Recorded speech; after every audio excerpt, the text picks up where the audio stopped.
уважаемые участники вебинара.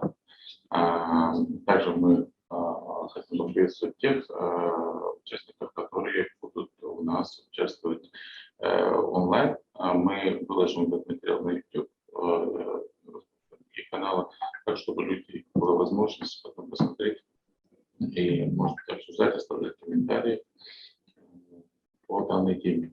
Меня зовут Анатолий Киев, я представляю Университет Центральной Азии, и мы с начала года проводим исследования по неформальности в текстильном секторе Казахстана.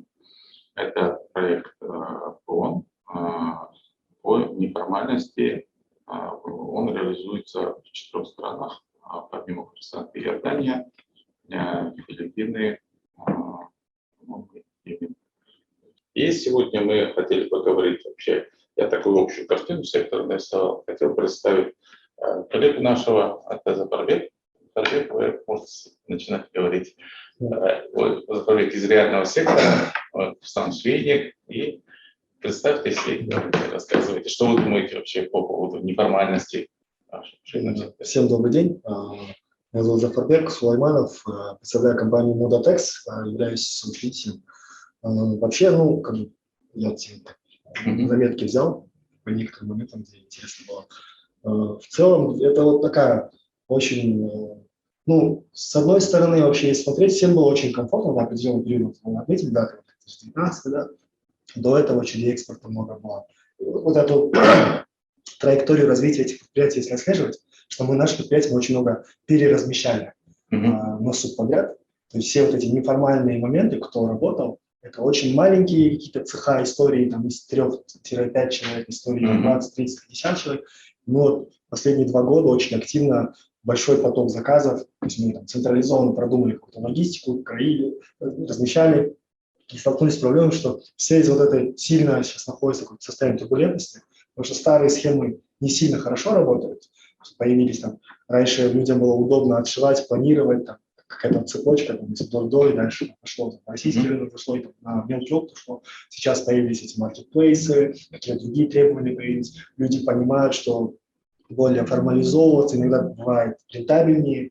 И то есть вот эти вещи кажутся им какими-то туманными, но большинство, я исхожу из данных того, с кем мы разговариваем, это где-то 70-85, где мы смогли пересечься в работе. И всегда такой настрой, что что интересно, надо ИП открывать, что это делать. То есть очень много формальных процессов. Даже вот я как-то удивился, появилась фирма, которая за 7% от оборотки вот этим всем неформальным историям проводит документацию. То есть они маркировочку делают. Услуга появилась, да? Да, это еще бешеный процентаж, да. То есть они не делают юридических услуг, а больше говорят, принеси товар, даже вот в карго фирме сейчас принеси товар, мы тебя через себя оформим, да, и у тебя голова не болит.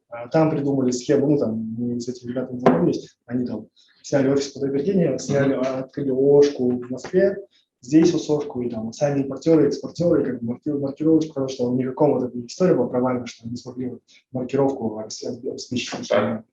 А вот тогда они вот такой лазейкой пришли, потом мы тоже этой лазейкой воспользовались, тоже проехали ООшку, потому что клиенты некоторые и с российской стороны бывают заказчики неформальные, которые хотят, давайте мы как-нибудь наличку вам переведем. Да? И поэтому из вот этих историй, по нашему опыту, путь, который мы прошли вот за 3-4 года, особенно когда активно нам нужно было формально работать, история позитивная, потому что мы вышли в другую рентабельность, мы очень большой пул заказчиков отказались, которые мы работали по старой схеме, на давальческих условиях, но это, не скажу, что супер единичные случаи, но это достаточно более редкие случаи, когда компания, она укомплектовывается, эти процедуры все понимает, и понимает, что за высокую маржу можно, в принципе, в долгосрок играть. Но там какие нюансы есть? Вот мы когда убеждаем, мы говорим, давайте ОСОшку зарегистрируем, все проведем, нужно электронный счет фактуру. Очень много таких нюансов, которые не думают, что это очень тяжелые вещи.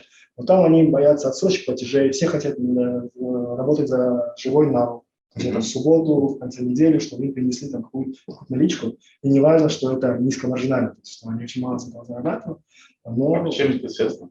Потому что есть реальность, что большие клиенты, когда ты берешь контракт долгосрочный, там очень много нюансов по отсрочке платежей, нужно финансировать заказ, То есть некоторым кажется, что это им создать кассовый разрыв. На самом деле такие проблемы как бы есть, и финансовый институт как механизмов хороших нет. Это 20% кредит, это срежет сразу маршрут. То есть поэтому вот этих механизмов финансовых из-за того, что нет, кто даже, это как, технически это так выглядит.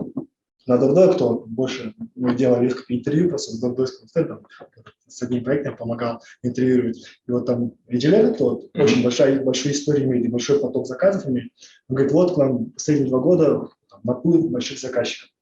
Они приезжают, хотят очень большие, цены очень классно. А почему не работаете? Они хотят через 3 месяца закрывать остаток по деньгам. То есть аванс маленький и там остаток. Я говорю, это же на самом деле это категорично. То есть заказчики тоже планируют свои магазины, там, продажи планируют, и потом по этой договоренности. Я говорю, в принципе же гарантированные деньги. Они говорят, мы так не хотим. Мы хотим вот в конце недели отсчитывать денежку. Да? Еще раз, я же не зря задал вопрос такой, с чем это связано.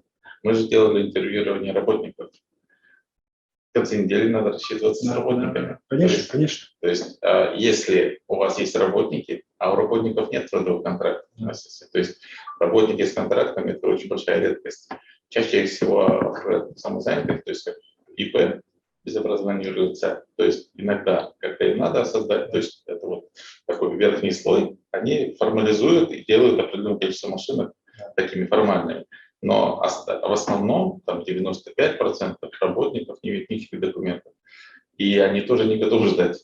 Да, то есть здесь предприниматель думает, что это ловушка, потому что он здесь дает отсрочку, здесь нужно наличку давать в конце недели. И посередине страдают сильно по кассе. Да? Вот это основная, я думаю, самая такая верхушка из тех проблем, которые они отвечают. И следующее, это, конечно, они думают, недоверие, думают, а если он убежит, потому что у них у всех есть очень много историй, когда они под реализацию товара дают, там где-то, у каждого предприятия, кто уже давно работает, есть истории, когда под реализацию отдавали, пропадали. То есть это такая очень бытовая история, из этих бытовых вот таких аргументов формируется такое отчуждение от формализации. То есть неформальность это недоверие, потому что у вас нет контракта. Смотрите, да, вот есть 2 стороны, вы заказчик. И так как вы мне не доверяете, то есть я заказчик, да, вы производитель, то вы говорите, мне нужен аванс. Либо вы, то есть купи товар, купи все материалы, плюс я еще аванс. То есть я плачу там 60-70% от сделки и жду. То есть я должен вам довериться. И здесь, так как я тоже не могу, скажем, заморозить много денег, представим, я большой магазин, у меня, то есть, сеть магазинов по России, у меня там 50 магазинов, да, там в 10 городах, и мне нужно там несколько миллионов долларов. Представить, что я 6 или 7 миллионов долларов сразу дам, тяжело. И вот этот разрыв, он не дает, на самом деле, неформальность, отсутствие доверия, невозможность организовать, скажем, такую консолидированную какую-то структуру, которая бы вот этот разрыв преодолела. Она ограничивает сектор от того, чтобы он вышел с самого низкого сегмента. То есть сейчас русские швейники работают на самом низком ценовом сегменте. То есть это изделия до 1000 рублей российских, да. То есть здесь они должны отсюда выходить по 500. То есть у них себестоимость должна быть, и, соответственно, швеи шьют там за 50 сумм за изделие, например. Я знаю, что приблизительно, так и состоит. И основной расход – это ткани, зарплата швеи. То есть маржа самого швейника может быть 10%. Да. То есть здесь нет возможности вырваться так.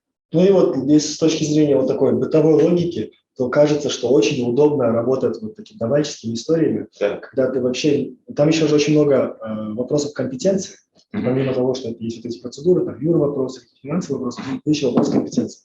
То есть у собственников есть такой страх, что если вот дадут такую на проработку под ключ, там, прогорают сроки, конструкторская такая работа очень тяжелая, у нас эта сфера тоже такая, да, не сильно развита, все на аутсорсе, все в сроках, и когда появляется товарищеская история, когда ты просто в понедельник утром принял полфуры ткани, зафиксировал себе следующие 3 месяца, и просто держишь на контроле отработанные модели. То есть у тебя голова не включается, и ты не надо включать какие-то менеджерские процессы. То есть ты очень такой линейно выстраиваешь работу. То есть ты чисто производственный. Ты даже не то, что чисто производственный, ты даже на такой линии исполнитель такого самого последнего звена. Потому что за тебя все додумали. Начальник цеха. Да, бригадир такой старший. Тебе не надо думать про маркетинг. Да. То есть про моду вообще, про ткань даже. все тебе принесли. То есть заказчик И даже должен штат не нужно укомплектовать настолько компетентно, чтобы они как бы могли. отслеживать. Да. Да. С этим мы столкнулись тоже, когда мы вот делали фокус-группу именно из предпринимателей, швейников, и они говорят, а кто может это нам сделать? То есть не просто вот документы и так далее, а еще кто-то должен отслеживать спрос, кто-то должен отслеживать. И мы вот когда делали с одной с девушкой, которая создала свой бизнес только на том, что она помогает людям регистрироваться на Wildberries, а также учит их таким базовым вещам основном маркетинге. То есть она продает услугу, она покупает информацию от Wildberries и говорит, вот есть очень большой спрос на брюки. Брюки вот такие мужские, вот такого размера, вот таких вот моделей, и за эту информацию она платит. И потом она просто ее разбивает, и каждый, там, у нее больше, по-моему, 100 клиентов было. То есть они, то есть в этой нише образовался спрос, люди понимают, и почему они это не могут сделать сами? Потому что для этого нужна формализация, надо расти, то есть надо от микроуровня, то есть вот 3, 5, 20, 50 машинок. Это все равно небольшое производство. То есть надо выходить на большой уровень, и это вопрос конкуренции, раз, и вопросы просто другого качественного роста бизнеса. Вот еще такая сегментация, если вообще заходить дальше, вот представим, что большинство формализовалось, да, и стоит вопрос, всплывает вопрос маркетинга активного, да, чтобы странового позиционирования такого, да, и вот если в этой связи с вами, по-нашему, на какой-то такой стадии находимся, где мы уже понимаем, что нужно календарные планы закрывать на год вперед, то есть уже, в принципе, мы прошли вот эти бытовые этапы формализации, сейчас встают уже такие тяжелые вопросы, где нужно активно маркетинг вовлекать, да, где окупаемость хорошая смотреть, и мы столкнулись с тем, что мы начали конкурировать там, с Узбекистаном, какими-то странами, которые могут демпинговать цены, которые мы можем дать, потому что мы-то без кластера такого, да, нет, я не сказал, что без кластера. Ну, в кластере ну, не такого. Вот этот цикл, да, у нас вот этот цикл, который есть, да, вот мы там очень сильно зависим от импорта сырья, да, какого-то. Да. И вот когда вот просто классические такие случаи есть, там, отдел продаж, когда очень активно работает, приходят крутые запросы, по 100 тысяч изделий, которыми ты забьешь себе год, да, наперед. И если это трикотажка, мы уже закрыты, мы уже пролетаем $2-3 легко, потому что нам нужно где-то инструкции с логистикой. А эти клиенты такого уровня клиентов сразу обращаются и в эти страны параллельно с вами. И когда ты узнаешь, что там ты уже пролетел по цене, в таком объеме тебе очень сложно. То есть здесь тоже есть типа, такие тоже замкнутые круги, где если предприятие хочет вырасти и вкладывать в этот рост, оно, вот, Куброс, там, Транстекстиль, условно, есть случаи, когда они сталкиваются с тем, что к ним приходят очень многие заказчики. Им даже с точки зрения производственного процесса невыгодно это все брать, и они отправляют в неформальный цеха, потому что то есть вот эти парадоксы именно маркетинговые, такими уже большими шагами, где есть, конечно, очень плачевное позиционирование страновое, где мы там, рассматриваем некачественно, то есть субподрядчик сегмент. Поэтому вот этот барьер тоже перейти очень тяжело. Но это технологически, если так смотреть, наша бизнес-модель вообще в целом ограничена, потому что мы, то, что я понимаю, когда вы говорите, что мы не являемся кластером, то есть мы не производим ни пряжу, ни ткань, ни волокно, то есть это делают другие страны. И здесь у нас нет такой возможности выстроить прям с нуля, да? Но вообще этого немногие страны могут себе тоже позволить, даже очень крупные производители, даже тот, что прям Бангладеш, они не производят. Это можно сказать только о Китае, это можно в каких-то позициях делать Турция, в каких-то позициях делать Индия. Но опять же, это вот тоже они, когда готовят, они делают тоже определенные сегменты. Ну, вопрос сегментации. Сегментация, да, то есть они делают, потому что одежда нужна всем, разная, под разные животы, под разные размеры. Даже мы знаем, что на самом деле, как вот Симметплан делал, приблизительно 10 лет назад, они пришли к выводу, что за счет чего русские швейники выигрывают, по идее, должны мы проигрывать везде. Но мы не проигрываем везде. То есть мы находим ниши за счет того, что мы шьем именно то, что россияне одевают. То, что, то есть, мобильно так, да? Да, во-первых, мобильность, а во-вторых, вкусы. То есть даже модели, то есть полнота, ширина, то есть размер вот, подходят, и они предпочитают выбирать именно, вот опять же, на низком ценовом сегменте. Да, там, мы, да, то есть не конкурируем. То есть по официальной статистике мы в какой-то момент занимали 2% российского. И сейчас на самом деле несколько раз меньше. Но надо учитывать еще другой момент, я хотел бы коротко вас спросить про сезонность, вообще как это влияет на формальность, неформальность, и потом уже дать слово Гульнаре, потому что именно она изучала, может, немножко про бизнес-модели рассказать. Вот что вы думаете про сезонность? Ну вот, если сезонность, она остро стоит очень неформально в таком контексте, да, неформально, Да. потому что там вот есть там поздний декабрь, и там где-то до весны все проседают, а у нас потому что контракты наперед, и мы воспользуемся, наоборот, несезонностью, потому что мы зафиксировались там, и когда это все проседает сильно, швеи начинают разъезжаться, вот это первое. Большой сезон. То есть это конец года? Это конец года, и с переходом на весны. Это февраль, конец февраля уже опять активизируется. Это все эти цеха мелкие, где можно рассматривать их субподрядом, которые, где с менеджментом, можно с маркетингом. И вот там это хорошая лазейка для крупных игроков или для игроков, которые спланированы контракты, перехватить и разместить свои какие-то большие объемы на их месяце, потому что им главное удержать швей, если что, удержать швей, где-то не просесть по аренде, не потерять вот это место хлебное, да. То есть много разных историй, поэтому вот этот сезон есть. Но вот опять же там, от изделий, верховики, всегда могут в третий слой работать. Гульнар, расскажешь, что это третий слой. Вот это верхняя одежда, Да. куртки, пальто, это вот тоже ниша, которую мы поняли, что как раз то, что вы отметили, что это очень сильно подходит по спросу по российскому рынку. Потому что та же китайская ткань, заменители кашемира и все такое, да, они очень дешево стоят, и в итоге это изделие, которое там в ритейле будет 7, 8 или 10 тысяч рублей, они очень дешево могут до 2000 рублей у нас покупать, и это оптимальная маржа для нас, и, в принципе, очень оптимальная цена для российского рынка, и как бы они зиму, осень, весну такую вот этими изделиями, мы поняли, что это такая классная ниша была, потому что многим из наших, они оборудованы еще очень слабо, многие предприятия, то есть там история это примострочки какие-то, да, там истории очень банальных машин, которые не могут какие-то замысловатые операции сделать, что требует вот этих изделий. Да?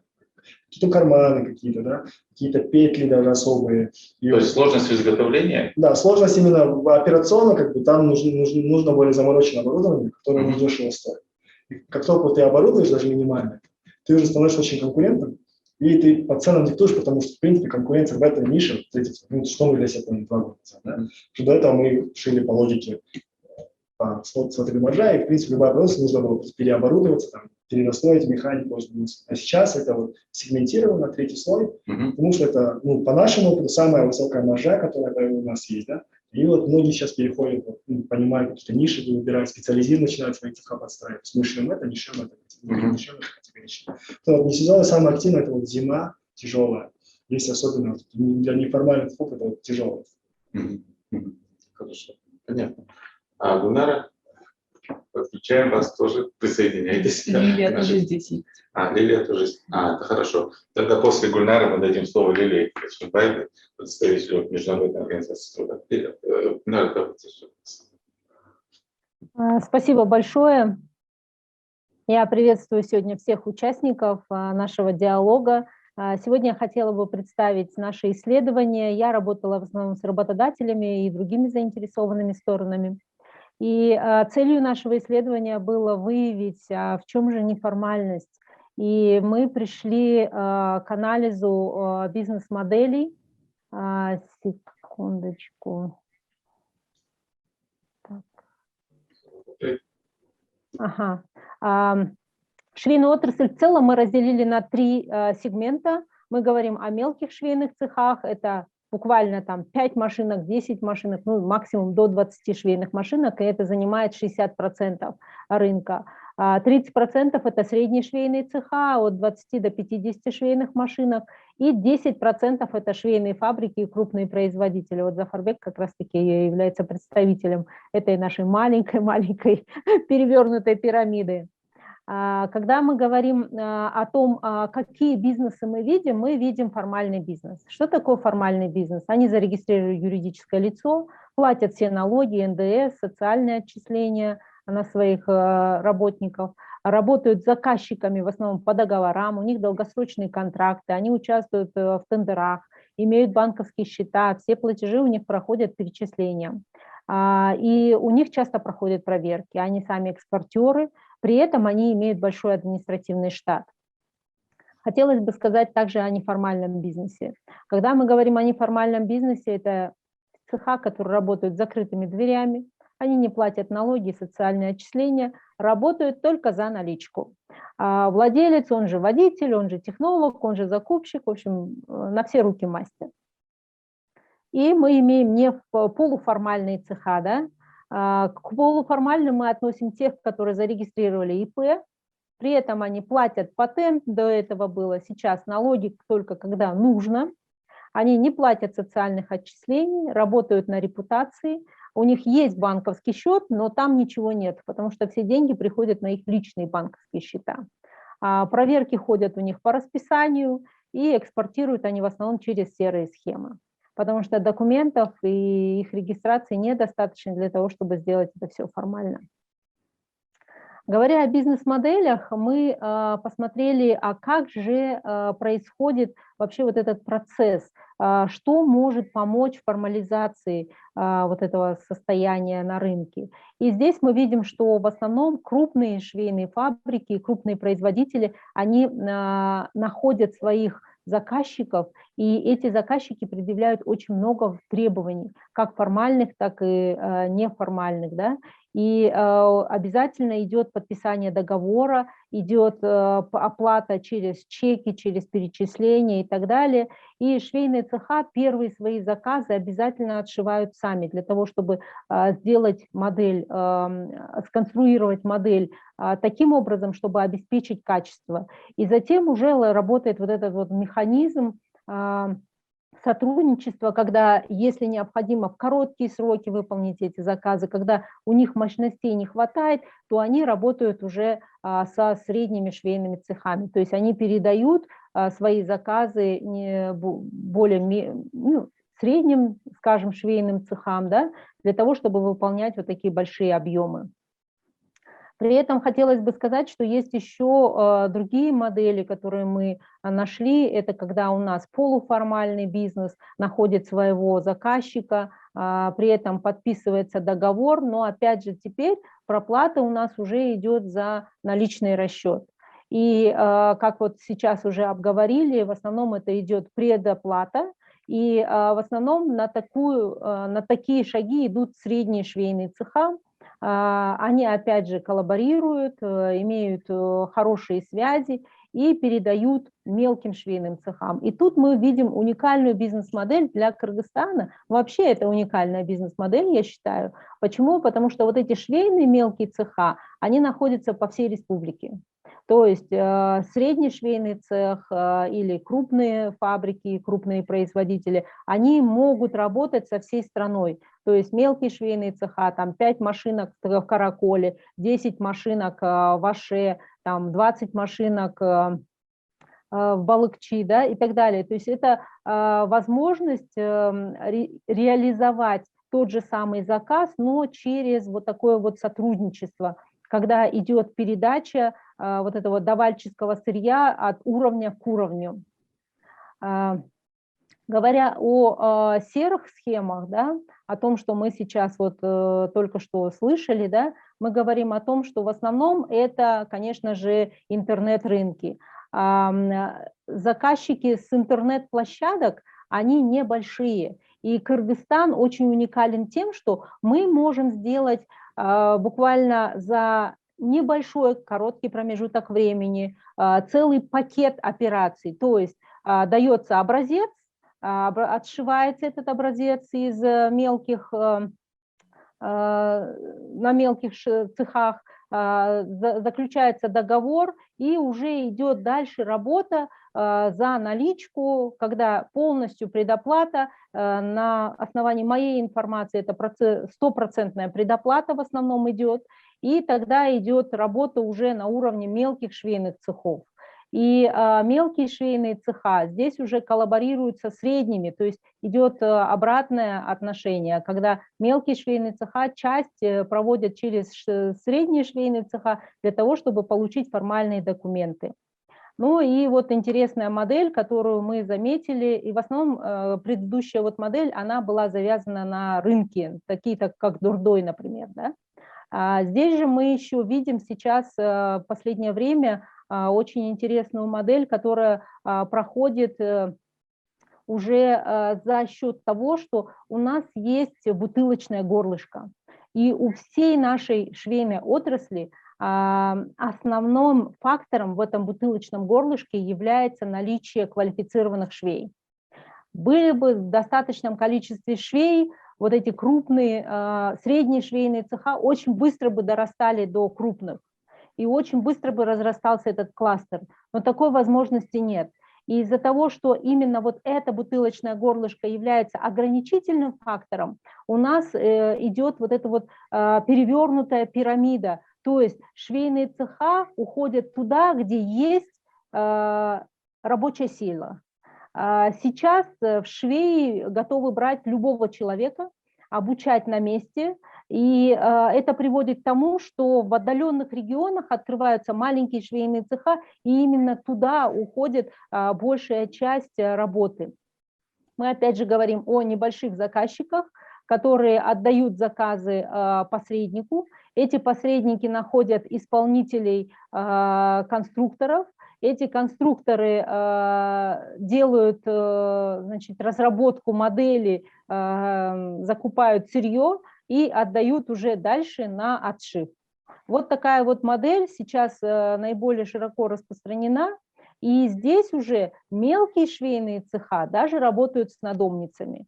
То есть мы говорим о надомницах, которые сидят дома, там в Джафаргуле-Дже, там в Караколе, мелкий швейный цех, там уже есть 10 швейных машинок, они еще берут там 10-20 надомниц, и таким образом они отшивают свои партии. Здесь же хотелось бы сказать о том, что, как мы видим, особенно интересным элементом является то, что мы говорили, переразмещение, оно как бы уже согласовано, уже очень как бы понятны условия. Все работают на доверии, все работают за наличку, и распространение вот этой вот модели идет очень широко, практически на всю страну.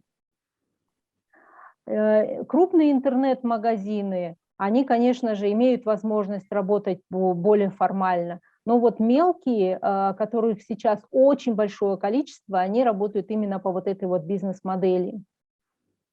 Также я хотела бы отметить, что мы нашли такую бизнес-модель, которая работает с дизайнерами. Они создают капсульные модели. Эти капсульные модели они отшивают сперва сами, потом находят реализацию через Wildberries, например, вот то, что вот последнюю схему вы говорили, да, и дальше они уже работают, когда через Wildberries идут большие заказы, они начинают работать уже с мелкими швейными цехами. Таким образом, вот такие вот бизнес-модели, они очень интересные, очень интересно наблюдать за тем, как развивается швейная отрасль. То, что сейчас говорилось, мы можем поделить еще таким образом. Есть у нас формальные, они в основном работают на третьем слое, потому что там достаточно хорошая маржа. Есть полуформальные, которые работают на втором слое. Что такое третий слой? Опять, да? Третий слой. Во-первых, людям понятно должно быть. Картинка-то есть, но все равно. Хорошо. К третьему слою относится верхняя одежда. Ко второму слою относятся костюмы, брюки, тренчи и так далее. То есть это одежда, которая, можно сказать, относится к основной носибельной части, да? И есть у нас первый слой, сюда относится и детская одежда в основном, и футболки, рубашки и так далее и тому подобное.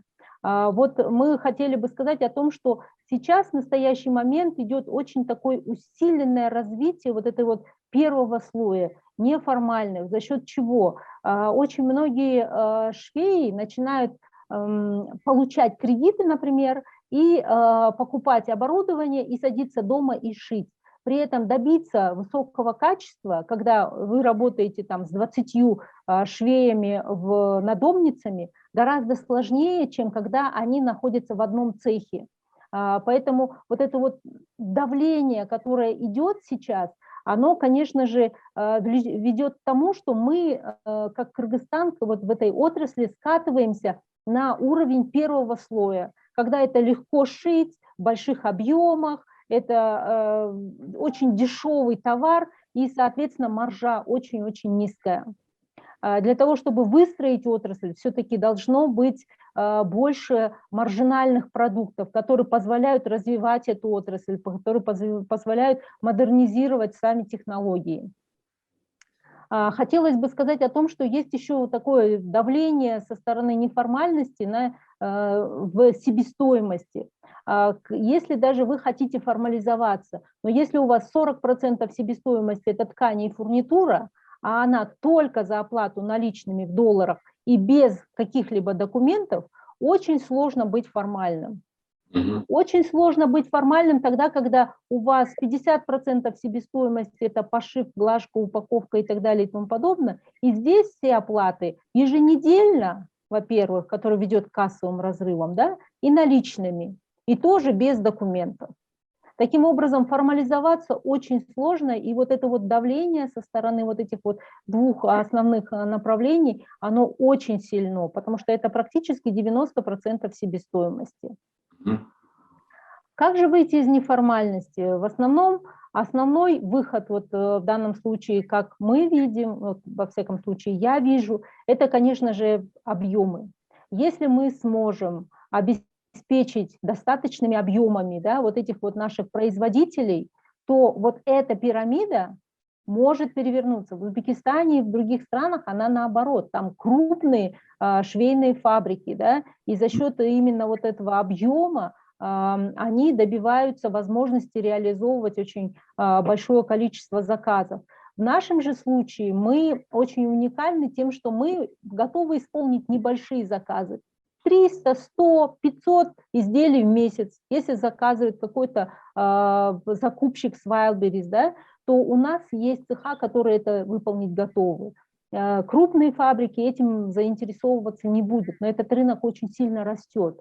За счет того, что если эти все объемы можно было бы консолидировать и дать возможность работать постоянно, не сезонно, это было бы, способствовало бы тому, что даже мелкие швейные цеха, они бы формализовались, и это было бы очень быстро. Спасибо большое за внимание. Да. Спасибо большое. Да, было очень интересно нам послушать. Очень хороший, взвешенный взгляд. Много очень полезных деталей, которые нам помогают улучшить наше понимание сложности сектора, также чисто производственных проблем, проблем координации, проблем организации бизнеса. Свои мысли я в конце буду высказывать. Сейчас бы хотел дать слово Лилии Качкенбаевой. Она здесь, да? Коллеги, всем добрый день. Очень приятно участвовать на таком полезном вебинаре. Позвольте мне представиться. Меня зовут Лилия Качкенбаева. Я являюсь координатором проекта по вопросам неформальной занятости, который реализуется в Кыргызстане и Узбекистане.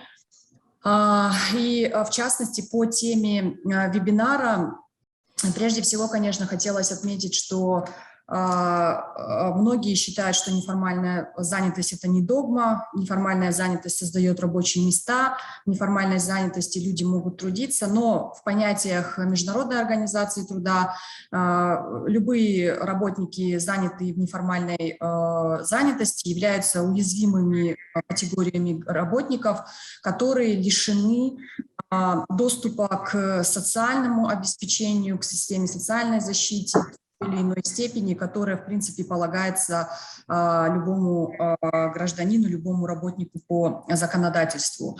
Но, к сожалению, конечно, в Кыргызстане доля неформальной занятости очень высокая, составляет 70%. Конечно, больше всего страдают это такие отрасли, как промышленность, строительство, сельское хозяйство и сфера обслуживания, куда попадает швейная промышленность в том числе. И вообще, конечно, неформальная занятость, она характеризуется отсутствием, вернее, достойных рабочих мест, то есть не соблюдаются определенные меры по охране труда, да, по обеспечению социального пакета, по возможности даже вот швейников, да, в швейной отрасли это в основном женщины, то есть у них нет ни пособий по беременности и родам, у них нет возможности получения декретного отпуска, то есть все это осуществляется за свой счет. И, соответственно, здесь, в моем понимании, очень важно усиливать такую, знаете, как это очень примитивно, ну, кажется, да, но иногда такая эффективная информационная разъяснительная кампания вообще о том, каковы же минусы неформальной занятости и почему важно формализоваться, иногда приносит свои определенные результаты, потому что, в частности, вот в наших странах иногда люди, которые работают в неформальной занятости, они недостаточно осведомлены о том, вообще, какие социальные отчисления, вообще, что надо отчислять государству, и что государство может получить, что работник взамен может получить, делав определенные отчисления. Это, во-первых. Во-вторых, для того, чтобы вот тема сегодняшнего вебинара все-таки «Как выйти из неформальной занятости», да, я считаю, что необходимо действовать на 3 уровнях. Это на уровне страны. Очень важно на национальном уровне координировать действия всех ключевых заинтересованных сторон. Сейчас у нас в Кыргызстане как? Налоговый комитет делает свои какие-то определенные шаги для того, чтобы вывести бизнес людей из тени. Мы прекрасно знаем, что недавно вот было введены понятие ККМ. Это тоже как мера с борьбой с неформальной экономикой. Это хорошо, но что-то, может быть, здесь не работает. Соцфонд со своей стороны тоже делает определенные меры, и очень хорошие меры, когда они вводят такое понятие, что 2% от отчислений в пенсионный фонд могут быть использованы в качестве накоплений. То есть эти 2% в случае... То есть в случае недостижения пенсионного возраста, но при острой необходимости, то есть это 2 причины, да, когда человек может эти 2% накопительной пенсии, не достигнув пенсионного возраста, либо взять ее на ипотеку, либо в случае какого-то острого заболевания. То есть соцфонд тоже с этой стороны делает. И наверняка вы в курсе, что благодаря ассоциациям работодателей, благодаря соцфонду были не так давно внесены изменения в закон о социальных отчислениях, когда именно швейной отрасли были представлены привилегии по сокращению ставки социальных отчислений до 14%. Но вот буквально недавно, 30 июня, на заседании Республиканской трехсторонней комиссии по социально-трудовым отношениям Социальный фонд и бизнес-ассоциация G отметили, что ожидаемых результатах вот это вот снижение ставки соцблока она не дала. То есть мы вот сейчас социальный фонд попросили сделать нам такой короткий отчет, какие извлеченные уроки, почему, то есть какие-то причины есть. Потому что у нас работодатели всегда твердят: сократите ставку налога, сделайте ее единой и так далее, да. Но тут пошло государство на уступки, сократило налог с 20 до 14%, да. Что-то сработало не так, поэтому мы вот сейчас тоже пытаемся понять для того, чтобы на основе извлеченных уроков предложить соответствующие меры. И Минэконом, конечно, тоже очень многое делает. Вот тоже недавно буквально Минэконом отметил, что разработана программа «Деловой Кыргызстан» до 2030 года, когда там прописываются определенные меры, как стимулировать бизнес и как стимулировать вообще, в принципе, сектор, выйти из тени. Поэтому, но мы считаем, что нужны какие-то консолидированные действия, когда все люди садятся, все заинтересованные стороны и социальные партнеры садятся за стол переговоров, вообще, в принципе, начинают с какого-то понятийного глоссария, да, понятийного аппарата, что же все-таки в нашем понимании в условиях Кыргызстана, что входит в неформальный сектор. Вы знаете, в качестве примера вот в Узбекистане в последнее время, не в последнее время, а вот буквально недавно подняли вопрос, стоит ли считать доходы домохозяйства, да, которые вот они продают там где-то с огорода что-то, или молоко продают, да, или стоит ли их причислять в неформальный сектор или не стоит. То есть, вот, знаете, даже понятийно что должно входить в понятие неформальный сектор, и это все надо начинать с создания, может быть, какой-либо межведомственной рабочей группы во главе с Министерством экономики, чтобы это были такие неразрозненные кусковые действия со стороны наших уважаемых и партнеров, социальных и государственных органов. Много что делается, мы это не отрицаем, но тем не менее нужно как бы садиться совместно это делать. Далее, вы знаете, очень важно заинтересовать работников. Если мы говорим о швейной отрасли, очень важно заинтересовать, дать какую-то услугу предложить, да, то есть мы тоже непосредственно работаем с организациями трудящихся, с профсоюзами, когда профсоюзы, они близки к работникам, да, то есть они непосредственно на их уровне находятся по защите и представлению их интересов, и вот буквально недавно, знаете, вот только вот если вдруг я много говорю, я прошу, если что, останавливать меня, но это такие очень практические примеры. Вы знаете, мы недавно провели опрос, мы собрали неформальных работников, то есть и был один человек из строительного сектора. И когда профсоюзы задали им вопрос, почему вы не хотите формализоваться, конечно, было много причин, вот, которые вы сегодня тоже отметили, что я хочу жить сегодня, мне нужны расходы текущие, я не хочу платить государству и так далее. Но когда мы у него спросили, были ли у вас такие случаи, когда вы строитель, вам работодатель платил меньше, чем полагается, да, говорит, таких ситуаций было очень много. И мы спросили, а не хотели ли вы, чтобы в этот момент вас защитили? Конечно бы хотел, ну а куда, говорит, я обращусь? Потом мы спрашивали, а если вот произойдет несчастный случай у вас, да? Ну, не дай бог, упадете, это все-таки стройка, куда вы пойдете? Никуда, я сам себя буду обеспечивать. А как же работодатель? Работодатель только на честном слове, то есть если он порядочный, он обеспечит мое лечение, если нет, то нет. И мы тогда ему сказали, а если вы вступите в профсоюз и возникнут такие вопросы, давайте мы вас защитим.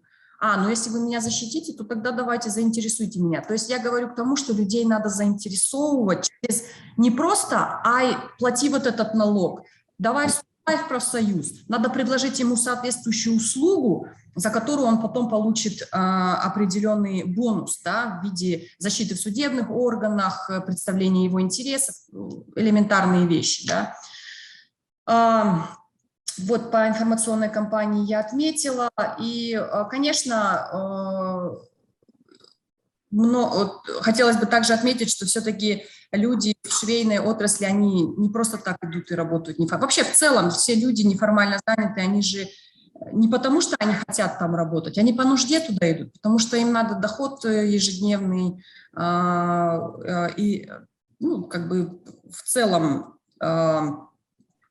жить сегодняшним днем, обеспечивать, питаться, платить за аренду, платить за содержание машины и так далее. Поэтому я считаю, что прежде всего это необходимо людям создавать определенные условия, рассказывать вообще, почему плохо работать неформально, что они теряют.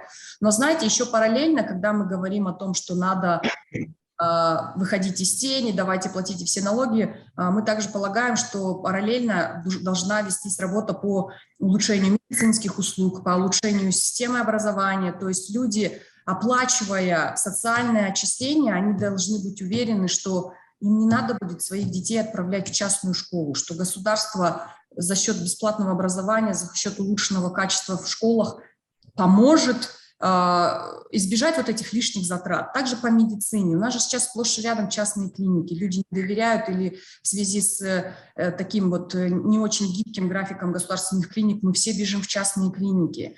Вот если это будет работать по европейским стандартам, когда там и налог вроде высокий, 40%, да, но там никто не вводит своих детей в частные школы или в частные медицинские центры. Все идут и в государство, потому что они доверяют. То есть вот с этой стороны тоже нужно. То есть вопрос неформальной занятости, его нужно решать комплексно, со всех сторон подходить. И непосредственно на уровне предприятий, конечно, вот это третий уровень, которым хотелось бы отметить, это непосредственно такая вот, наверное, ответственность самого работодателя. Иногда работодатели просто не хотят за своих работников платить социальные отчисления, потому что это удорожает их, вообще поднимает уровень своих расходов. Очень важный момент, Светлана.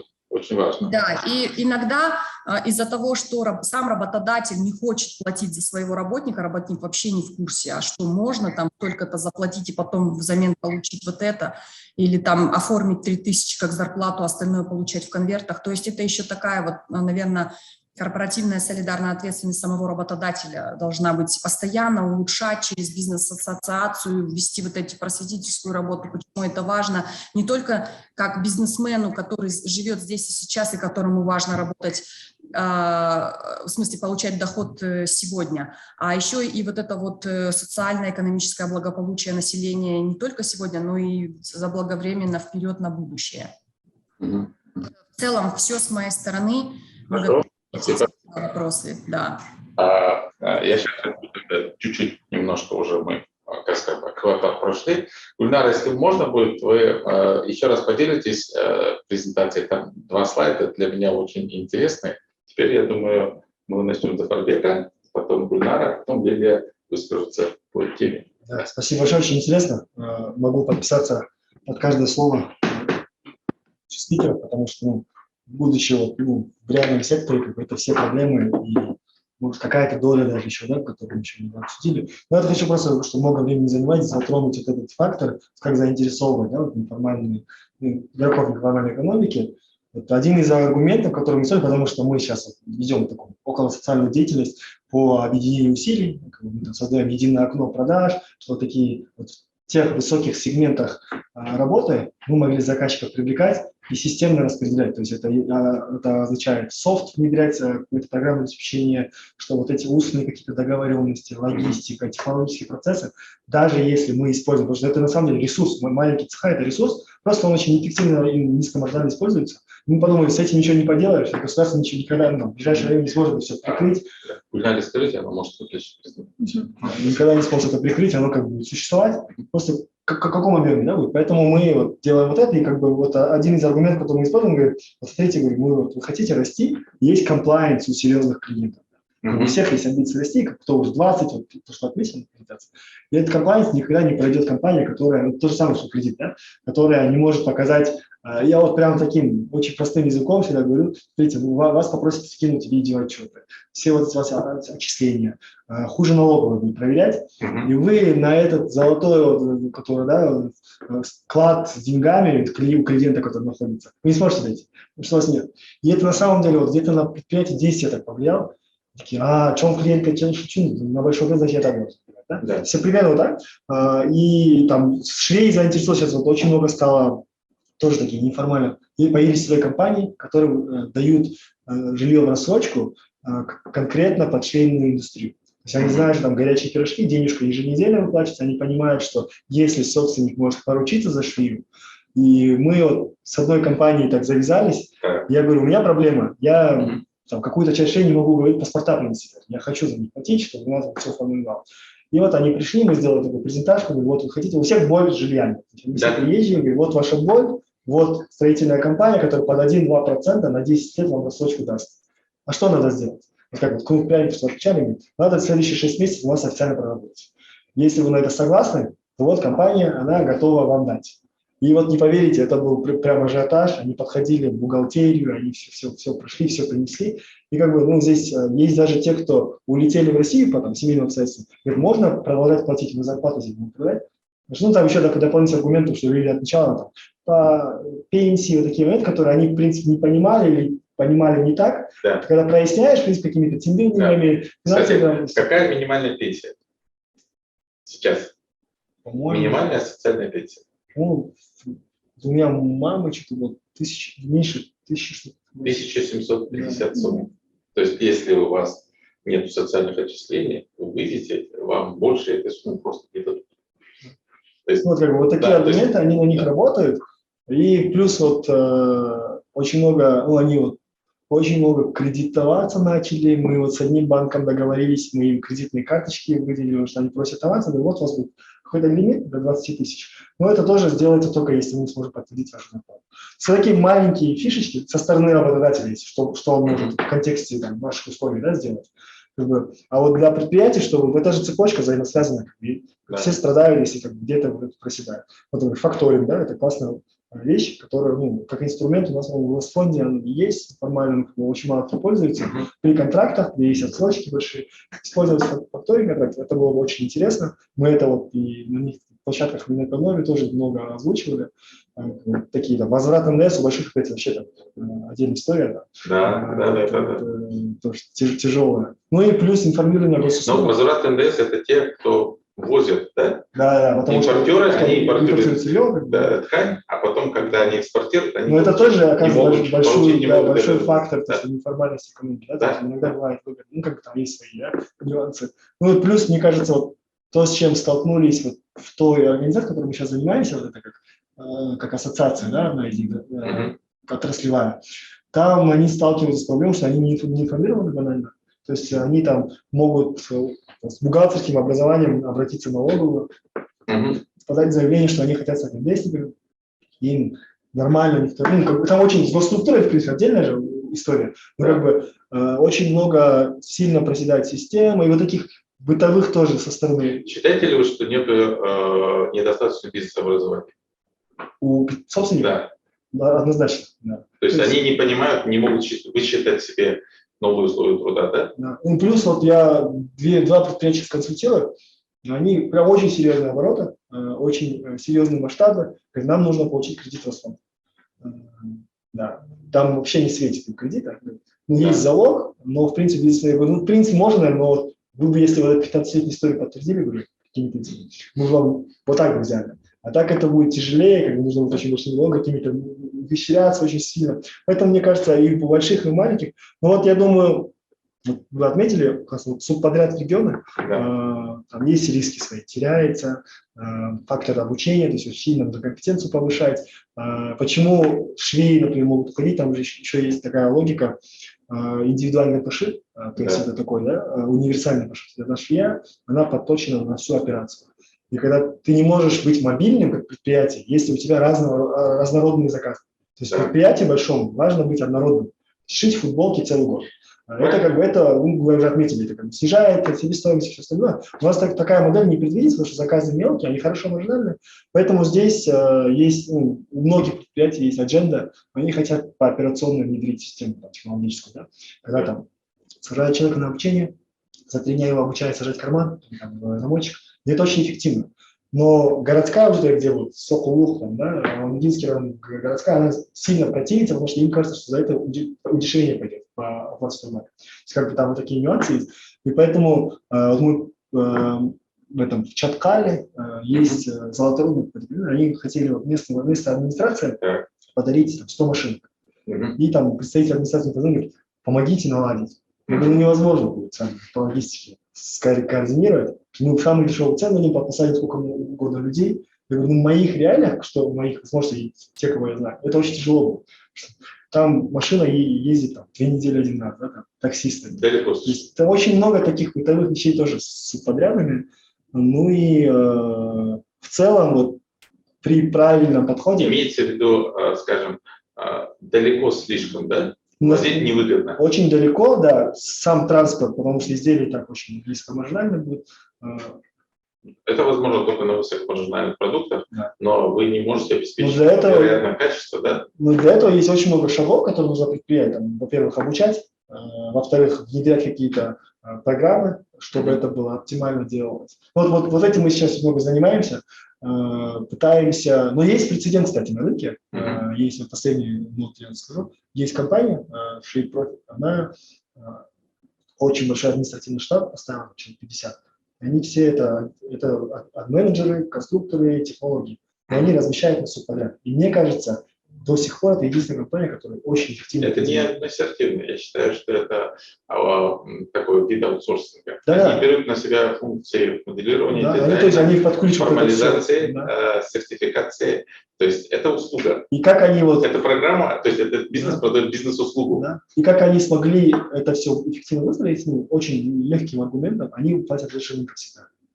Это такая сулпаковская тема, если ты нашел эту же технику в другом месте подешевле. Да. Ну, то есть они подходят к какие-то цеха любого размера, они говорят, вас будут строго проверять, но платят 200 сом, но мы будем платить 300 сом. Вы согласны? Ну, как бы это очевидно такое. Да.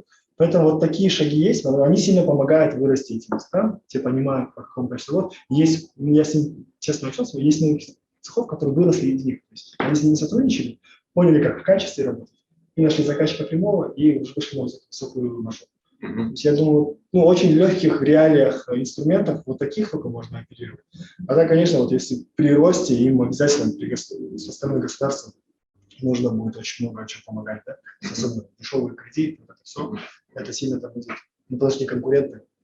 Ну и долгие деньги, да, например? Однозначно. Да. Вот мы были на предприятии, поддержали, очень большое, и там хозяин хвастался, на зарплатный фонд 10 тысяч долларов. На какое-то реальное количество сотрудников я разделил какой-то $160 в месяц. Ну, у нас никто даже не придет на работу. Поэтому с Узбекистана люди ездят сюда и зарабатывают здесь хотя бы $300-400. То есть вот, был аргумент, там хороший, большой, скажем, кластер, но основная маржа достается не работникам, она и достается владельцам, особенно это владельцы крупного бизнеса. И нам надо сказать, что у нас до сих пор вот эта неформальная экономика при всех своих минусах, она приводит к тому, что очень много выигрывают люди на рынке труда. То есть сравнительная заработная плата достаточно высокая у швей. И это большой плюс. Другой минус, то, что там здесь, ну, мы уже говорили, плохие условия труда, отсутствие социальных вещей, то, что люди перерабатывают. И когда смотреть, например, скорее всего, там человек работает 8 часов, да, стандартный рабочий день. Он не работает 12-14 часов, как здесь. Здесь у нас в Питере, я знаю, люди просто, мы, например, на интервью людей не могли вытащить, не можем, то есть выходные не делали, они тоже, хотя мы там оплачиваем людям за интервью, там, за их время, все равно они не могут себе найти это время. Это очень важно понимать, то есть люди работают в погоне за деньгами, но при этом они должны понимать, что этому цена есть, на теряют здоровье, и социальная защищенность у них очень низкая, их могут действительно кидать, и там много нюансов негативных, о чем Лилия уже высказывалась. Перейдем к Гульнаре. Да. Да, Гульнара, давайте вы свое мнение тоже. Ждем, да. Спасибо большое. Я хотела бы тоже сделать такие 3 маленькие ремарки. Дело в том, что Лилия говорила о том, что было обсуждение с ДЖИА, о том, что есть сниженные ставки. Да? Когда мы вот сейчас посмотрим на вот нашу схему, то у нас 60% это мелкие швейные цеха и 30% это швейные цеха до 50 машин, до 50. Что, если они формализуются, что они будут платить на работника? Это 17-25% с работодателя, соцфонд, 10% соцфонд с работника и 10% подоходный налог. Нет, там написано было, когда 14%, там, по-моему... А теперь от 50 человек, если работников более 50 человек, то есть 50 швейных машинок и более, да, в этом случае вы платите 6% с работодателя и 6% с работника, итого 12%. Таким образом, происходит, посмотрите, 37% и 12%. 3 раза разница.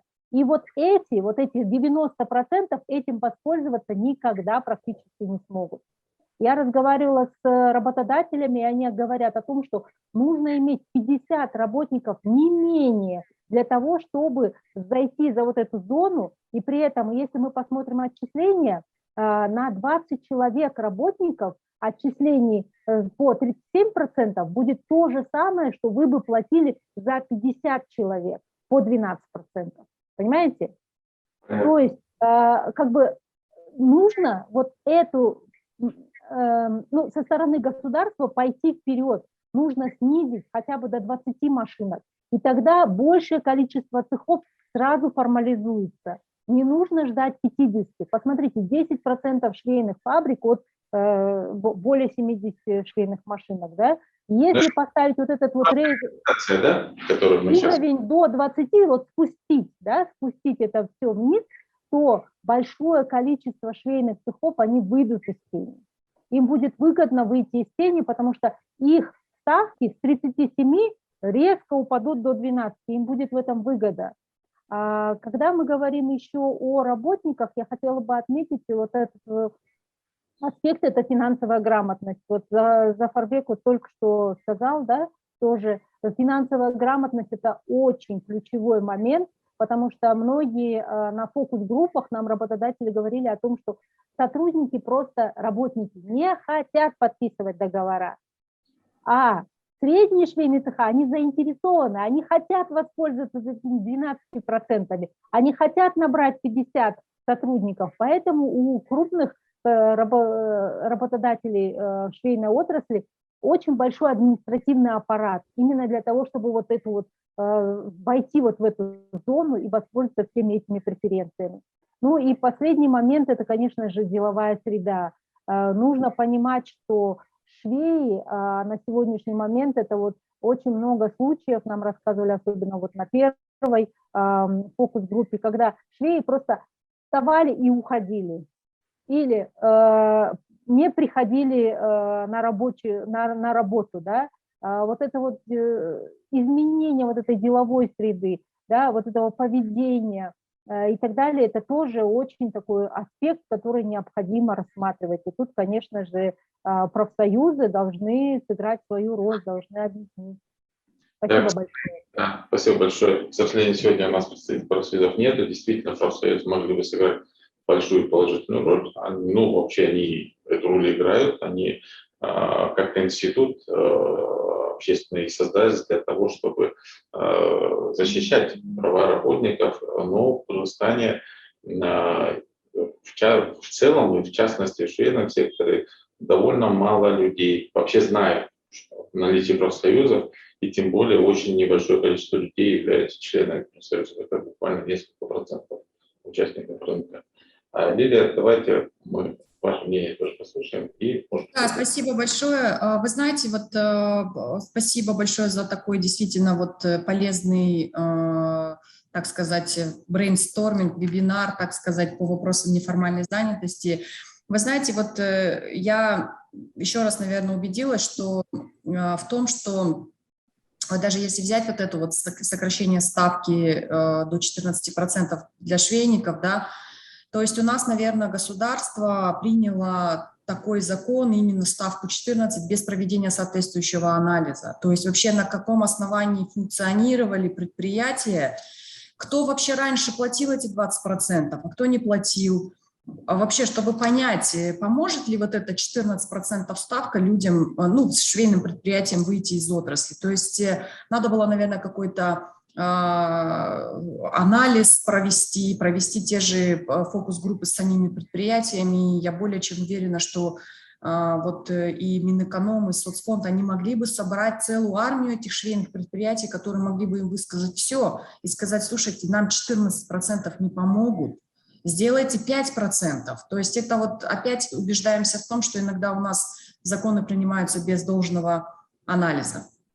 Но будем надеяться, что ситуация поменяется. И вот еще, знаете, я со своей стороны хотела отметить, что еще очень важно вообще улучшить статистику у нас в республике, потому что многие говорят, вот недавно я встречалась с Минэкономикой Кыргызстана, и они мне сказали: а мы даже не уверены, что у нас 70% это неформальные занятые. Нам кажется, что их вообще больше, что их далеко больше 70, поэтому здесь очень важно еще, что у нас в республике мы, конечно, сейчас Нацстаткому помогаем измерять занятость, в смысле неформальную занятость. Сейчас страна измеряет только занятость в неформальном секторе. Понятие неформальной занятости пока страна не измеряет. Сейчас мы пытаемся внести, это, конечно, бюрократически тяжело, в анкету обследования рабочей силы, внести соответствующие вопросы, чтобы измерять неформальную занятость. И еще один момент, с точки зрения, вот вы знаете, очень много раз под председательством вице-премьер-министров, премьер-министров были вот эти вот, проводились всякие форумы для текстильщиков, вот при поддержке Международного торгового центра, и мы всегда давали, знаете как, вот ситуацию, что вот если взять, например, количество тех кадров, которые готовит система образования для швейной отрасли, да, то их 40 тысяч, вот, допустим, да, по всей республике 30 или 40 тысяч выпускается в год, хотя в швейной отрасли работает до 1 миллиона человек, ну, где-то 500, может быть, 700 человек по всей республике, а 40 тысяч в год выпускает только система колледжей, вузов и лицеев. И когда работодатели говорят, а зачем нам вообще надеяться на систему подготовки кадров, когда мы эти кадры сами с улицы берем, готовим, то есть даже вот это вот с точки зрения оснащенности швейных предприятий кадрами людей взять неоткуда.